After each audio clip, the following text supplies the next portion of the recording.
오늘 저는 마라를 지나 엘림으로라고 하는 제목으로 말씀을 드리겠습니다.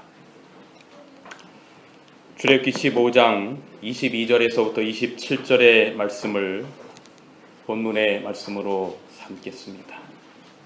출애굽기 15장 22절에서 27절입니다. 마이크 조금만 올려주십시오.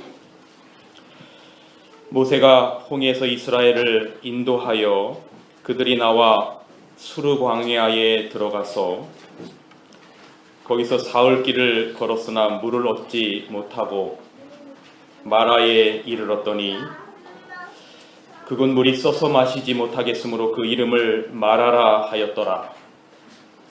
백성이 모세에게 원망하여 이르되 우리가 무엇을 마실까 하매 모세가 여호와께 부르짖었더니 여호와께서 그에게 한 나무를 가르치시니 그가 물에 던지니 물이 달게 되었더라.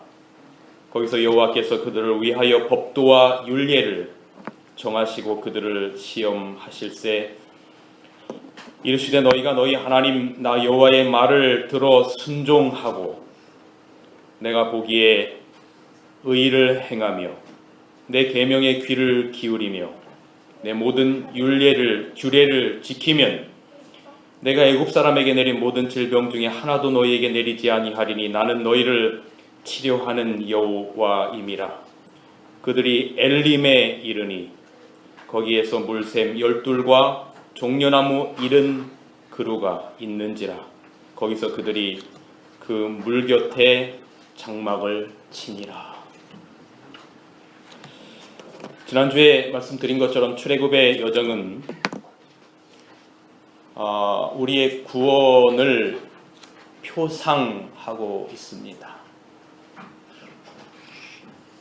성경이 하나님의 영감에 의하여 기록된 것이기 때문에 그냥 얼렁뚱땅 기록된 게 아니고 하나님께서 약 40여 명의 성경 저자들에게 영감하셔서 하나님이 하시고자 하는 메시지가 기록된 책이 성경입니다. 여러 번 말씀드린 것처럼 성경은 그래서 어떤 한 단독적인 이야기만 아무런 의미 없이 떨어져 있는 것이 아니고 그 모든 것이 우리의 구원과 연관되어 있습니다. 그래서 이스라엘 백성들이 애굽 세상을 상징하는 곳에서 430년간 종살이를 하고 예수 그리스도를 상징하는 모세를 통하여 6월절 어린 양의 피를 바르고 그리고 그들이 홍해에서 침례를 받고 광야에서 40년의 삶을 살고 가나안 땅으로 들어가는 마침내 우리가 들어가야 될 새하늘과 새 땅을 표상하는 것임을 우리는 너무나 잘 알고 있습니다. 죄악 세상을 상징하는 애굽에서 종살이하던 이스라엘이 예수 그리스도의 피를 상징하는 어린 양을 잡아서 그 피를 문설주에 바른 모든 백성들이 430년이 마치는 그날에 애굽에서 나와 홍해 앞에 섰습니다. 출애굽기 12장 41절 우리 다 같이 한번 읽어보겠습니다. 시작. 430년이 마치는 그날에 여호와의 군대가 애굽 땅에서 나왔습니다. 누가 430년을 셌습니까? 이스라엘 백성이 셌습니까? 아닙니다. 하나님이 세셨습니다. 약 500년 전에 아브라함에게 내 자손이 이방에서 객이 되어 그들을 섬기겠고 그들은 400년 동안 내 자손을 괴롭게 하겠다라고 하신 언약을 500년 전의 언약을 사람은 다 잊어버렸어도 하나님은 날짜를 세고 계셨다 그 말입니다. 이스라엘 백성들이 이집트에서 신음하며 살아가던 그 하루하루를 어떤 누구도 알아주지 않고 그 고된 하루하루를 살아가고 있는 그 날들을 430년이 마치는 그날까지 누가 세고 계셨냐면 하나님이 세고 계셨던 겁니다. 하나님이 계획하시고 예비하신 정확한 그날 430년이 끝나는 그 마지막 날에 만약에 하늘에 우리가 바라보는 것 같은 달력이 있다면 하나님께서 그 날짜 하나하나를 다 지우시면서 430년이 마치는 그날을 세셨다 그 말입니다. 하나님은 잊지 않으십니다. 하나님은 잊지 않으십니다, 여러분. 하나님은 잊지 않으십니다. 목회를 하다 보면 성도들이 이런 요청을 자주 하십니다. 목사님, 이런저런 일로 기도 좀 해주세요. 그렇게 말합니다. 그럼 제가 그렇게 대답합니다. 그럼요, 집사님, 장로님, 기억하고 기도할게요. 그렇게 답합니다. 제가 목회 20년을 하면서 저에게 기도 요청을 했던 그 수많았던 사람들 제가 다 기억하지 못하고 있습니다. 잊지 않고 기도하려고 노력하는데 시간이 지나면 잊어버리고 잊어서 기도 못할 때가 있습니다. 잊지 않으려고 기도노트에 적어놓기도 하지만 바쁠 때는 잊어버리고 지나갈 때가 많이 있습니다. 왜 이리 응답이 더디기만 한지, 아니 왜 이리 고통의 시간은 길기만 한지 답답한 마음을 가눌 수 없어서 가슴을 아린 가슴이 있지만 후련함보다는 답답함이 더해가는 그 시간, 과연 목사님은 잊지 않고 기억해 주실까? 저는 잊었을 때가 많았습니다. 그런데 하나님은 아실까? 정말 아실까?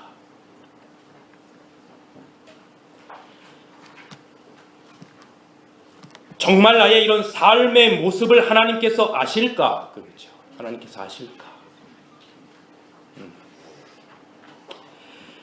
애타하고 속타하는 이 가슴을 하나님이 아실까? 오늘 저는 출애굽기 12장 41절에 430년이 마치는 그 날에 라고 하는 요 짧은 하나의 문장 속에서 성경을 더 이상 읽을 수가 없었어요. 430년이 마치는 그날에, 그날에 사람들은 잊을지 몰라요. 기도하겠다고 약속했던 목사도 잊을지를 모르고 모두 다 잊을지 몰라도 답답하여 기도하는 여러분과 같은 마음으로 여러분 곁에서 430년의 날짜를 세셨던 그 하나님이 여러분과 함께 하심을 기억하시기 바랍니다.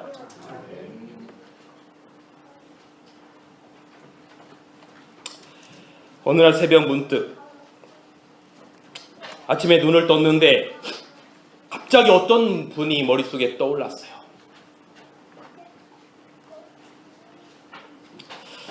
목사님 기도해 주세요 라고 했던 어떤 분이 머릿속에 떠올랐는데 제가 그분을 새카맣게 잊어버리고 한동안 기도하지 못했던 어떤 분의 음성이 떠오른단 말이지요. 아침에 일어나서 저는 이게 아침에 일어나는 게 습관이 돼서 몇 시에 자든지 알람을 맞추지 않아도 딱 그 시간에 눈이 떠집니다. 하도 오랜 시간 동안 습관이 돼서. 그래서 말씀을 펴기 전에 잠깐 무릎을 꿇었습니다. 그리고 제가 잊어버렸던 그분을 위해서 430년을 세시는 하나님께 기도했어요. 오늘 우리의 삶 가운데 많은 분들이 남모를 고통 가운데 있단 말이죠. 때때로 목사로서 죄송스럽고 미안하지만 430년을 세시는 그분이 계시다는 사실이 얼마나 감사한지 모르는 거죠. 죄인 목사가 잊어도 기억하시는 하나님이라고 하는 분이 계시니 얼마나 감사한지 모르는 거지요. 이스라엘 백성들이 그렇게 출애굽한 겁니다.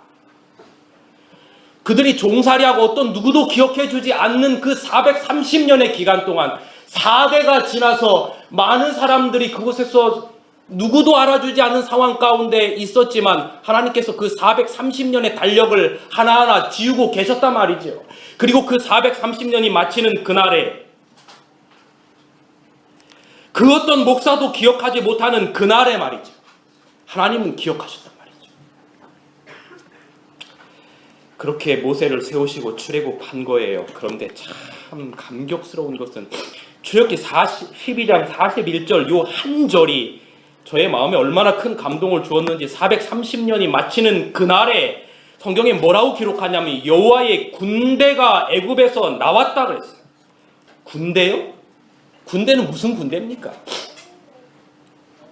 장정 60만 아기까지 뭐 남녀노소 거기에는 수많은 잡족들도 있었다 그랬는데 애굽 사람 가운데 자기도 죽지 않으려고 그냥 귀동냥으로 들어가지고 마지막 열지양 때 어린 양 피 발라서 문설주에 발랐던 그 사람들까지도 그냥 흥미로 따라왔던 사람들도 많았다고 보좌 선지자에 기록하는데 그 사람들을 성경에 뭐라고 기록하냐면 여호와의 군대라고 기록해요. 군대.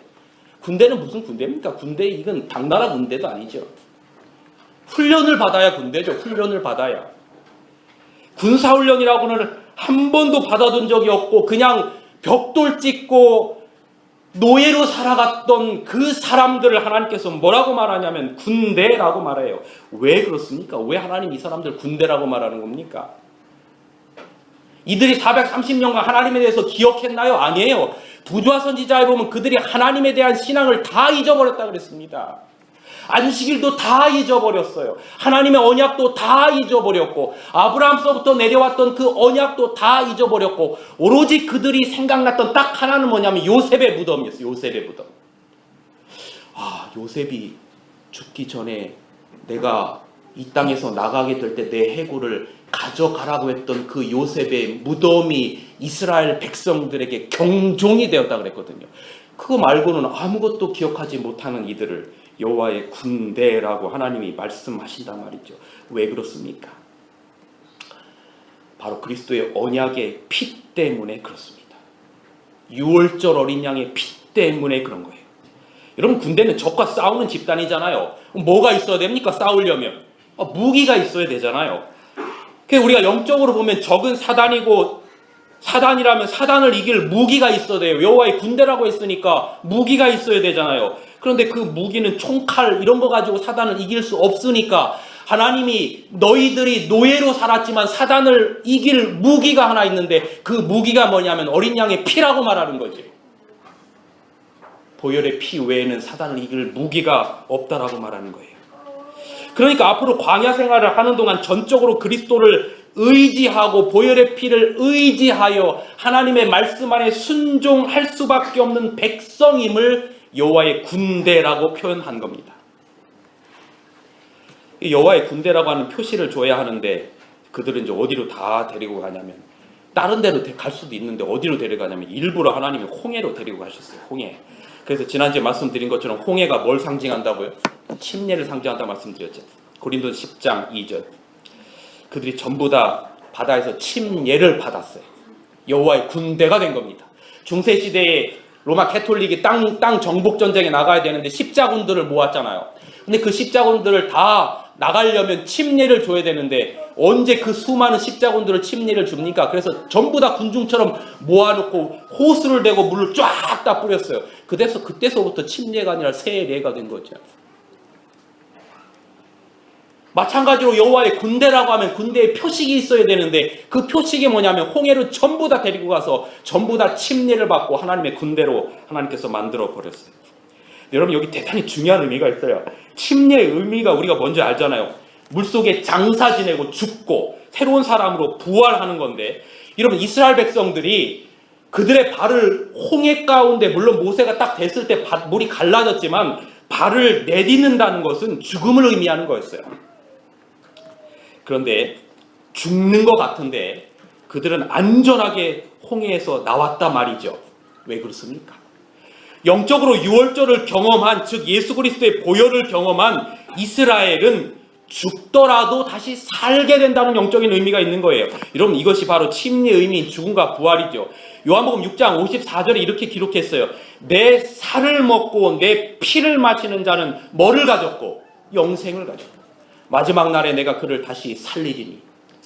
그래서 여러분 유월절 피를 바르고 홍해로 들어간 그들이 죽으려고 들어간 그들이 다시 살아 나온 그 영적인 의미가 뭐냐면 그들이 살을 먹고 피를 마셨어요. 유월절 어린 양을 잡고 그 고기를 먹고 그 피를 뿌렸잖아요. 그래서 그들이 뭘 가진 거예요? 영생을 가졌어요. 그리고 그들이 다시 살아났어요. 부활을 경험한 거죠. 이게 홍해의 대단히 중요한 의미예요. 그런데 그와 반대로 바로를 비롯한 애굽의 군대 특별 병거 600승과 모든 병거들과 장관들 전부 다 이스라엘 백성들 지나가는데 끝부분에 이제 따라 들어갔다가 이스라엘 백성들 가장 연약한 자가 맨 마지막에 다 홍해를 통과하고 난 다음에 그들이 홍해 중앙에 다 있을 때 하나님께서 그 물들을 다시금 모세를 통해서 물이 회복되게 하시고 그들을 거기다 전부 다 죽였단 말이죠. 이런 똑같은 죽음이에요. 이스라엘 백성도 발을 홍해 가운데 넣었을 때 죽음이고 바로와 바로의 군대도 발을 홍해 가운데 넣었을 때 죽음이었지만 이스라엘 백성들은 살아나왔는데 여러분 이 애국과 바로의 군대들은 살아나오지 못했단 말이죠. 왜 그렇습니까? 인자의 피가 없는 거죠. 인자의 피를 마시지 아니하면 너희 속에 생명이 있다 없다? 생명이 없느니라. 죽는 겁니다. 이건 우리의 구원의 역사의 중요한 포인트입니다. 우리는 죄악 세상에서 살다가 예수 그리스도를 영접하고 즉 그분의 보혈이 나의 것임을 믿고 십자가를 받아들이고 침례를 받는 것은 홍해를 걷는 거예요. 아직까지 침례를 받지 않으신 분들은 이제 홍해 앞에 있어요. 이제 어린 양을 영접한 거죠. 받아들인 거죠. 유월절을 지냈어요. 이제 바로 침례를 받으려고 홍해 앞에 선 거고 이미 침례를 받으신 분들은 홍해를 전부 다 건너신 거예요. 그래서 홍해를 건너는 이 침례의 의미는 여러분이 모든 것들이 과거가 죽고 새 사람의 부활을 경험하는 거죠. 이 성소의 아주 중요한 이 모습과 너무 똑같아요. 우리의 구속과 성소와 출애굽의 역사가 똑같습니다. 이스라엘 백성들이 이 진영 밖에서 이렇게 살다가 어린 양의 피를 뿌리죠. 번제단에서 양을 잡잖아요. 피를 뿌리고 그들이 드디어 홍해 앞에 서서 침례를 받는 이게 바로 물두멍의 상징이 되는 것이죠. 이제 그들이 어디로 들어가야 되냐면 광야로 성소의 첫 번째 칸으로 들어가야 됩니다. 오늘 이제 제가 이 이야기를 드리려고 하는 겁니다. 그들이 이제 홍해에서 구원을 받았습니다. 얼마나 가슴 벅차고 기쁜지 말이죠. 여러분, 제가 그런 얘기 가끔 하는데 고속도로를 달릴 때 꽉 막 이게 모두 다 쌩쌩 갈 때 나도 쌩쌩 가면 별로 재미없는데 옆에 다 꽉 막혔는데 버스 전용 차선으로 나 혼자만 쌩쌩 가면 기분이 좋아요, 안 좋아요? 기분 좋아요. 이스라엘 백성들이 말이죠. 침례를 받았다고 하지만 그게 자기들이 무슨 의미인지 잘 모르고 들어간 겁니다. 그러니까 그 애국 군대 자기들 그렇게 괴롭혔던 애국 군대들 다 수장되는 모습 보니까 기분 좋아요, 안 좋아요? 빨리 말하세요. 좋아요, 안 좋아요? 왜 또 안 좋은 척하고 있어요? 얼마나 기분이 좋은지 출애굽을 딱 하자마자 출애굽기 15장에 보면 모세의 노래 딱 불러요. 기쁨의 노래, 승리의 노래였어요. 이게 뭐냐면 하나님의 능력으로 말미암아 우리가 구원받았고 애국 군대들이 다 바로 바닷가에 수장되었다 이거죠. 여자들은 모세의 누이 미리암과 함께 소고치고 춤추고 하나님을 찬양하고 기분 좋았어요. 얼마나 기분이 좋았는지 몰라요. 뭔가 장밋빛 인생이 시작될 것 같았어요. 이 남자만 믿고 결혼하면 앞으로 손에 물 안 묻게 하겠다고 했으니까 얼마나 장밋빛 인생을 기대했겠습니까? 광야로 들어갔습니다. 이렇게 갔습니다. 홍해를 이렇게 건너서 어디로 가냐면 마라라고 하는 3일길의 광야를 들어갔습니다. 요 마라까지. 근데 이게 장난이 아니에요. 장난이. 물론 하나님이 구름기둥과 불기둥으로 함께 했지만 그 길이 결단코 쉬운 길이 아니었단 말이죠. 준비해온 물들은 다 떨어지고 광야를 지친 걸음으로 가는데 구름기둥이 움직이는 곳으로 따라가는데 그 속도가 엄청 느렸지 않겠습니까? 여호와의 말이 여호와의 군대지 어린 아이서부터 어른 노인들서부터 수많은 사람들이 그 길을 가는 겁니다. 다른 건 다 견디겠는데 목마른 건 견딜 수가 없겠단 말이죠. 목말라. 얼마나 목이 마른지 타는 듯한 갈증으로 미칠 것 같은 겁니다. 제가 짧게나마 이런 경험을 군생활할 때 해봤습니다.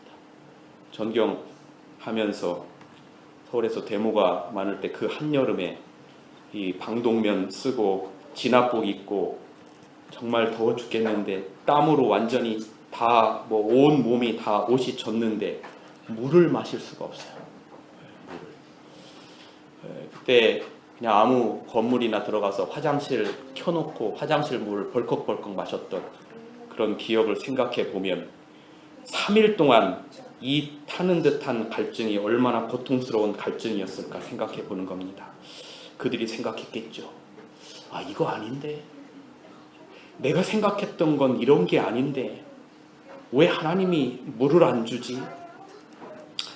그런 중에 맨 앞에서 외치는 소리가 온 백성의 행렬 뒤까지 들리는데, 야, 물이다 물이다 그러는 거예요. 어디까지 왔냐면 마라라고 하는 곳까지 왔습니다.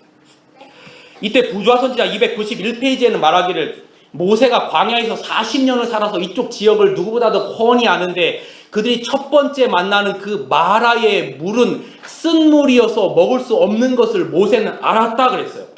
그래서 모세는 걱정스러운 마음을 가지고 그 행렬을 따라서 가는데 앞에서 무리하라고 하는 소리가 들렸을 때 모세의 가슴이 덜컥 내려앉았다 기록하고 있습니다. 너무 목이 마르니까 사람들이 정신없이 달려가서 물을 마셨어요. 그런데 물을 한 모금 마시는 순간 목이 너무 마르니까 웬만하면 먹을 수 있는데 그 물에는 염분기가 있어서 물을 먹으면 바닷물을 먹는 것 같은 그런 고통이 있는 거죠. 다 퇴퇴하면서 물을 뱉는 겁니다. 마실 수가 없어요.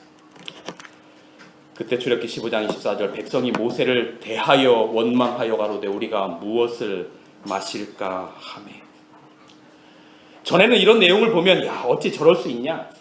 10장의 기적들, 장자의 재앙에서 구원받은 일들, 홍해의 엄청난 기적을 보고 고작 3일 만에 이럴 수 있나 이렇게 생각했는데 그런데 점점 인생을 살아가면서 그런 이야기를 할 수 없다 말이죠. 이게 꼭 내 얘기거든요. 내 얘기예요.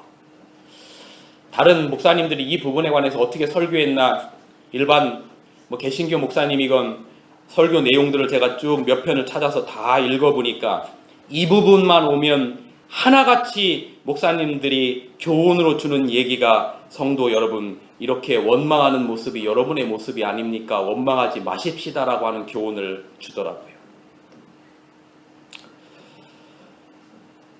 저는 이 부분을 가만히 생각하고 그런 교훈을 줘야 될까 하다가 저는 그렇게 설교할 수 없단 말이죠.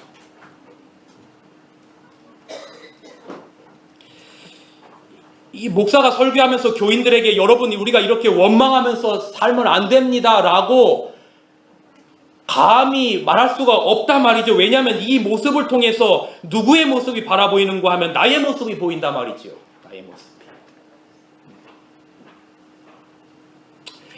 그래서 제가 할 수 있는 말 밖에는 로마서 7장 24절 가운데 오라 나는 곤고한 사람이로다 이 사망의 몸에서 누가 나를 건져내랴. 나의 본질이 보이는 거지 다른 사람의 어떤 교인들의 본질이 보이는 게 아니라 나의 모습이 먼저 보인단 말이죠.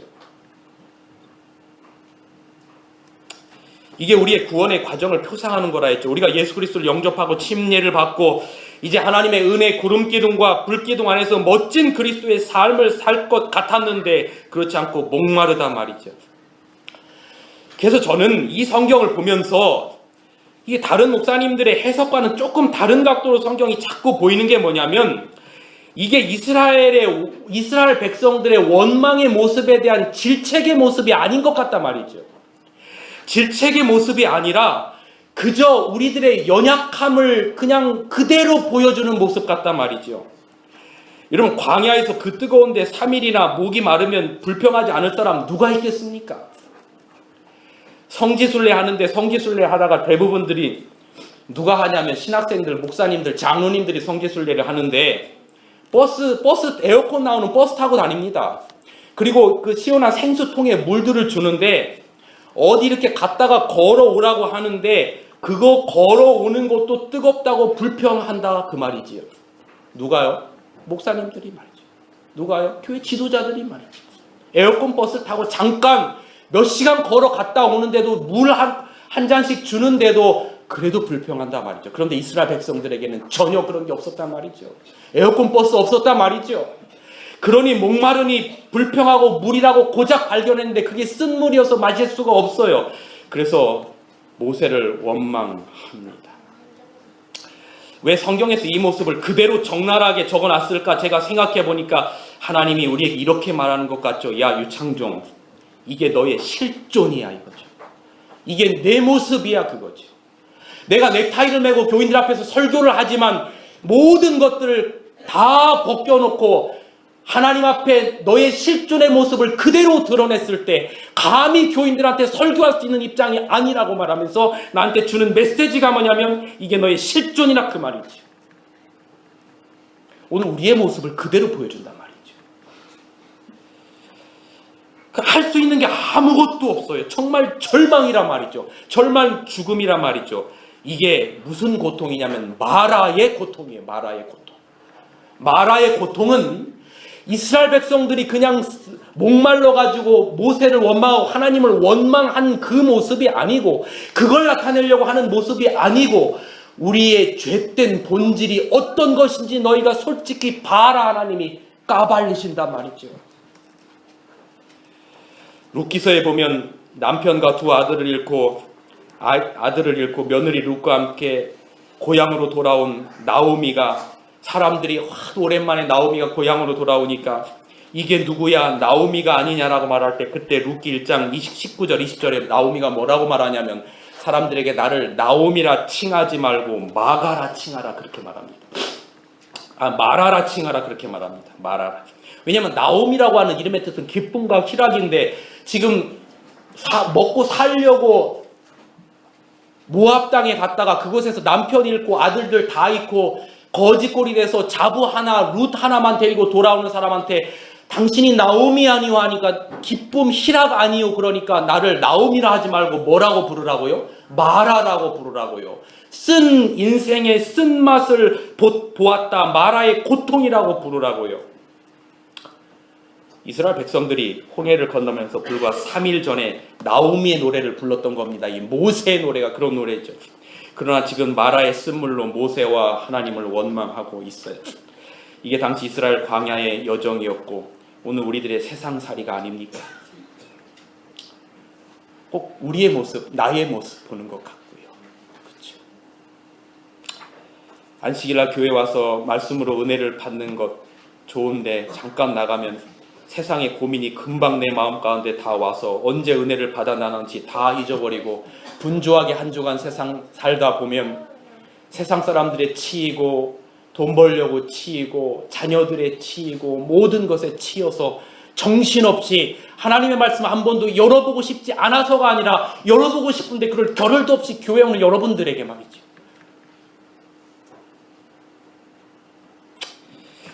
하나님이 크신 은혜가 함께 하시기를 간절히 바랍니다. 이런 모세가 할 수 있는 게 아무것도 없었어요.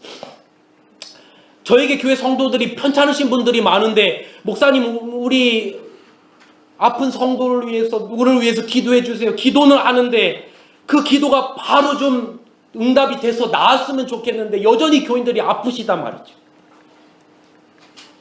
좀 다 합격을 잘했으면 좋겠는데 합격을 못한 분들의 고통이 내 마음의 고통으로 온단 말이죠. 모세가 할 수 있는 일 아무것도 없는 것입니다. 그때 모세가 이렇게 합니다. 출애굽기 15장 25절.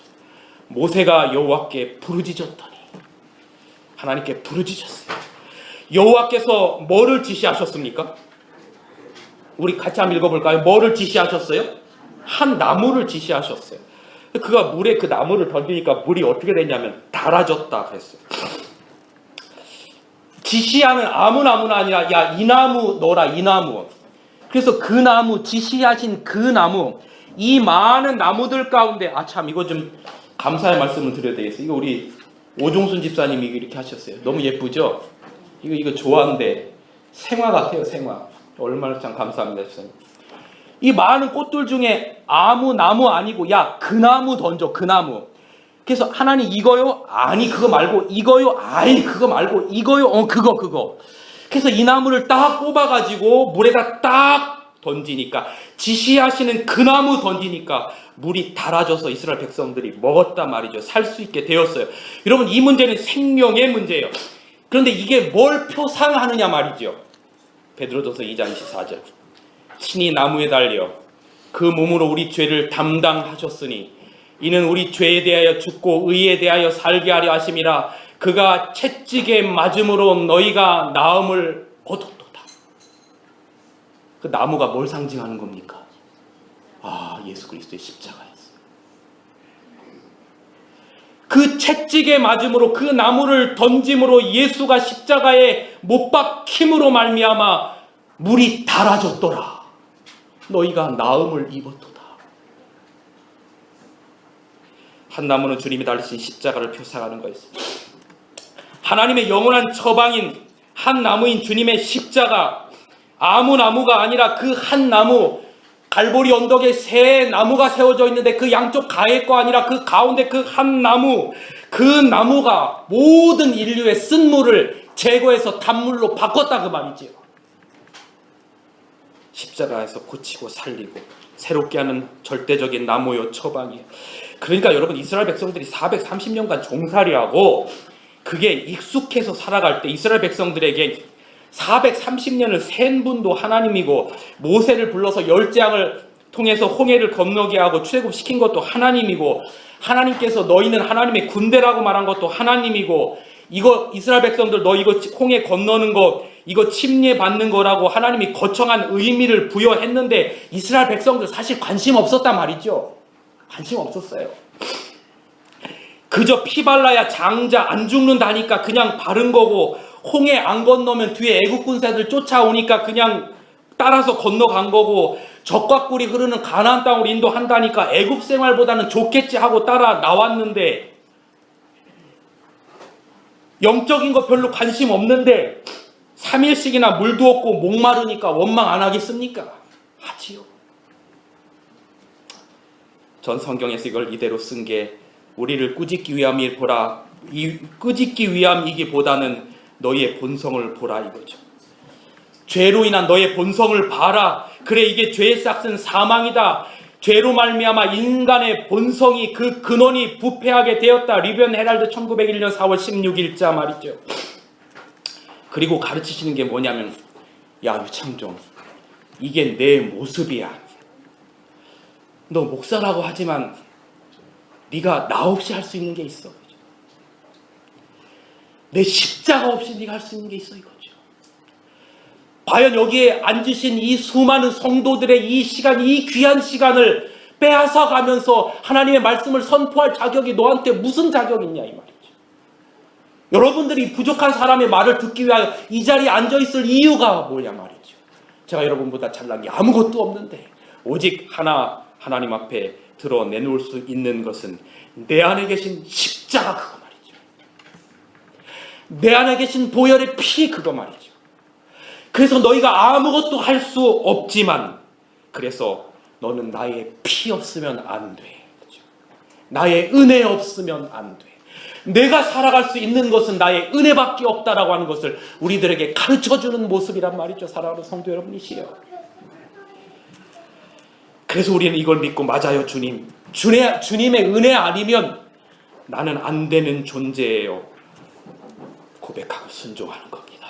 보세요, 하나님의 아들. 제가 요거 어제도 말씀드렸지만 제가 이거 너무 좋아하고 이거 읽으면 가슴이 벅찬데 우리 같이 한번 읽었으면 좋겠어요. 하나님의 아들은 크게 시작. 하나님의 아들은 하나님 본성을 승리하게 하셨다.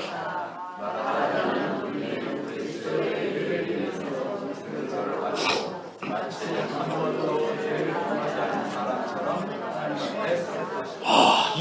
이거 저만 가슴 벅찬 거 아니죠 여러분? 인생의 쓴물 가운데 그 나무 집어서 물에 던져야 하니까 물이 달아져서 죽을 사람이 살게 됐어요. 우리의 본성의 모습을 하나님이 적나라하게 보여주시고 우리의 본성이 부패해졌는데 거기에 하나님의 아들을 십자가에 매달고 한 나무에 매달으셨어요. 그리고 그것을 영접할 때 우리에게 용서를 해주시는데 마치 한 번도 죄를 범하지 않은 사람처럼 하나님 앞에 설 것이다. 하나님 앞에 설 것이다. 모세가 한 나무를 가지를 던지니 물이 달아졌어요. 어찌 이런 일이 과학적으로 가능합니까? 말도 안 돼요. 말도 안 되는 일이 일어났죠. 이사야 53장 5절 그가 채찍에 맞음으로 예수님이 채찍을 맞았는데 왜 우리가 나음을 입습니까? 이게 구원이라는 거예요. 우리의 구원이 과학적으로 말이 되지 않아요. 죄인이 예수 그리스도를 믿으면 영원한 하나님의 자녀로 삼고 단 한 번도 죄를 짓지 않은 사람처럼 여기시겠다. 나를 말이죠. 이 이기심 많고 질투심 많은 나를 말이죠. 한 번도 죄 짓지 않은 사람처럼 여기시겠다. 한 나무를 세우시고 하나님의 아들을 십자가에 죽이시고 말이죠. 예수님이 보혈의 은혜 때문에 그렇습니다. 이제는 율법 외에 하나님의 의가 나타났으니 모든 사람이 죄를 범하였으며 하나님의 영광에 이르지 못하더니 그리스도 예수 안에 있는 구속으로 말미암아 하나님의 은혜로 값없이 의롭다 하심을 얻게 되었느니라. 홍해 앞에 섰을 때 모세도 어찌할지 모를 때 여러분들이 저에게 목사님 기도해 주세요라고 말하는데 어떻게 해야 될지 몰라서 두려워 떨고 있을 때 모세가 이렇게 말하는 겁니다. 너희를 위하여 너희는 가만히 서서 두려워하지 말고 가만히 서서 오늘날 너희를 위하여 행하시는 구원을 보라. 여호와께서 너희를 위하여 싸우시리니 너는 가만히 있을지니라. 여러분들이 저에게 기도를 요청하실 때 제가 하나님 이렇게 기도합니다. 하나님, 제가 할 수 있는 일은 우리 이 사랑하는 성도를 주님께 의탁하는 길입니다. 주님 받아주십시오. 주님께서 일해 주십시오. 하나님의 능력의 역사가 우리 교회의 온 성도들, 특별히 편찮으신 성도들, 우리 교회 온 수험생들 함께 하시기를 간절히 바랍니다. 시간이 많이 지났습니다. 빨리 진행하겠습니다. 이제 한 나무를 물에 넣으니 물에 달아졌고 그래서 살게 되었어요. 그 다음에 하나님이 참 의미심장한 말을 하는데 모세가 여호와께 부르짖었더니 여호와께서 그에게 한 나무를 지시하시니 그가 물에 던지면 물이 달아졌더라. 그 다음에 거기서 여호와께서 그를 위하여 법도와 율례를 제정하셨다. 어디에서? 나무를 던진 그곳에서 법도와 율례를 정하셨다. 예수 그리스도의 십자가를 영접한 그곳에서 나에게 구원이 이르러 온 그곳에서 법도와 율례를 정하셨다. 이때는 아직 십계명 반포 전입니다. 법도와 율례가 뭡니까? 이렇게 기록하고 있습니다. 이르시되 너희가 너희 하나님 나 여호와의 말을 청종하고 나의 보기에 의를 행하고 내 계명에 귀를 기울이며 내 모든 규례를 지키면 내가 애굽 사람에게 내린 모든 질병 중에 하나도 너희에게 내리지 않고 안으리 하리라. 나는 너희를 치료하는 여호와니라. 홍해를 건너고 나서 이제 우리는 광야의 길을 걷습니다. 촛대와 떡상과 분향단, 말씀과 기도와 성령의 역사로 이 세상을 살아가는 겁니다. 하나님의 자녀는 내 생각, 내 마음대로 사는 사람들이 아니고 하나님의 말씀을 듣는 백성임을 기억하시기 바랍니다. 그리스도를 영접하고 홍해를 건너고 우리는 나의 말을 청종하고 나의 상황과 나의 생각을 보는 게 아니라 하나님이 나에게 어떻게 말씀하시는가를 듣는 백성들이, 목사가 어떻게 말씀하시는가를 듣는 백성이 아니라 우리는 거룩하신 하나님이 어떻게 말씀하시는가를 듣는 백성, 하나님의 계명에 귀를 기울이는 백성입니다. 이렇게 살면 너희의 여호와 라파 치료하리라. 왜 치료받아야 합니까? 여전히 우리는 애굽의 가치관, 육신의 정욕, 안목의 정욕, 이생의 자랑으로 살아가니까 근본이 바뀌지 않으면 안 되니까, 마라의 쓴물로 살아갈 수 있으니까 하나님께서 드디어 우리를 어디로 마지막에 인도하시냐면 엘림으로 인도하십니다. 다 같이 읽겠습니다. 출애굽기 15장 20절 시작.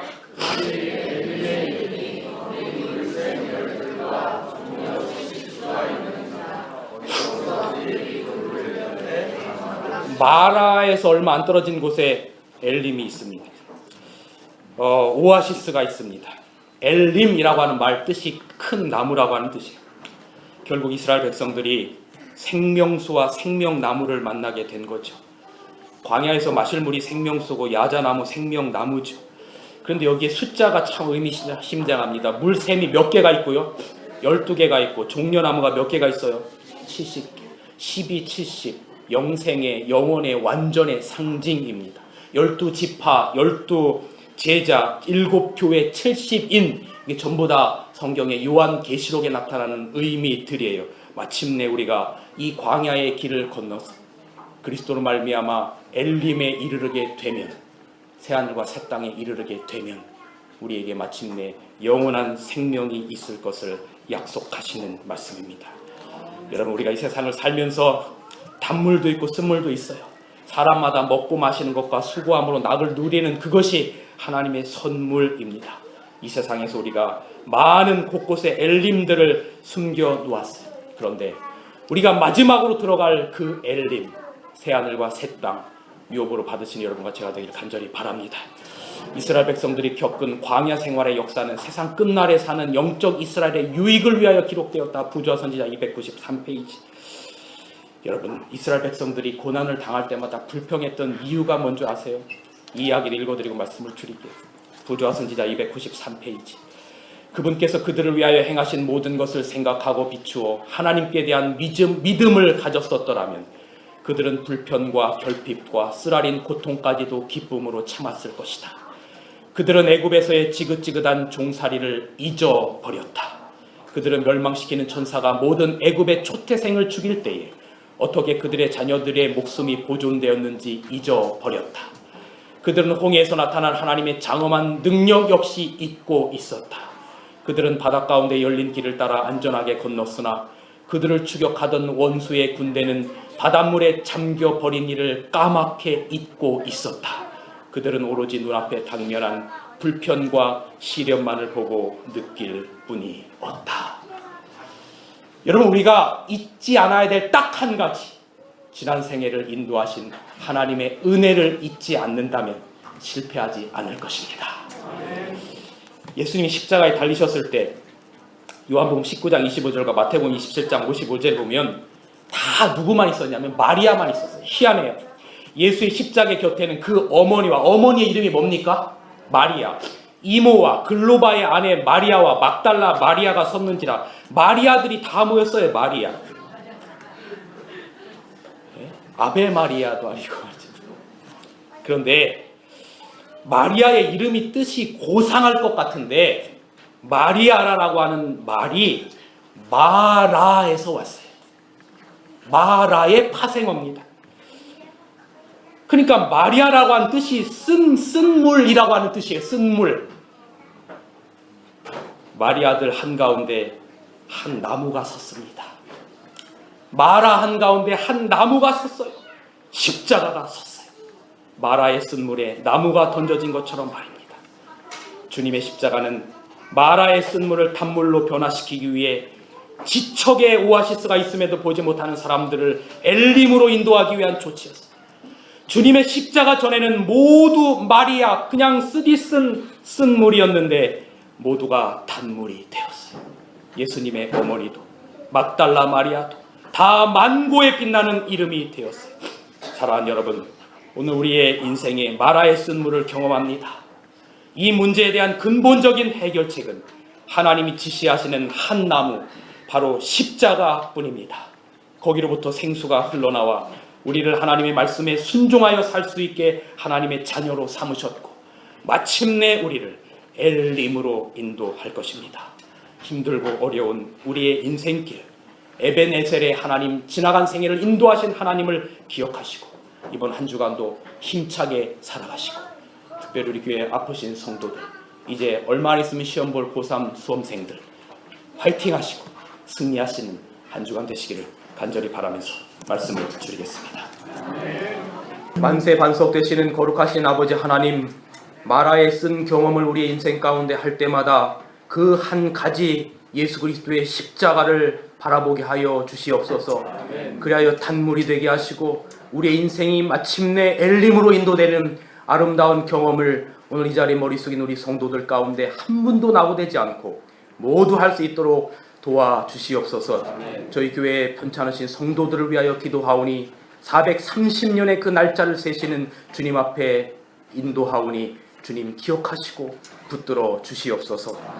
또한 김경민, 김용준, 김유빈, 김진만, 박성민, 성중엽, 신혜경, 유영현, 윤석현, 이은빛, 장한별, 전현규, 정소은, 정한빛, 조연우, 홍채린, 우리 모든 고3 학생들을 기억하여 주옵소서. 힘들게 공부했던 지난 여정 하나님 기억해 주셔서 좋은 결과 있게 하시고 이번 수요일 수능 아버지 하나님 뜻 안에서 정말로 성공적인 시험이 될 수 있도록 도와주시옵소서. 그 외에 우리 침례받은 모든 학생들, 우리 모든 성도들 이번 한 주간 믿음으로 승리하게 하여 주옵소서. 예수님의 이름으로 간절히 기도하옵나이다. 아멘.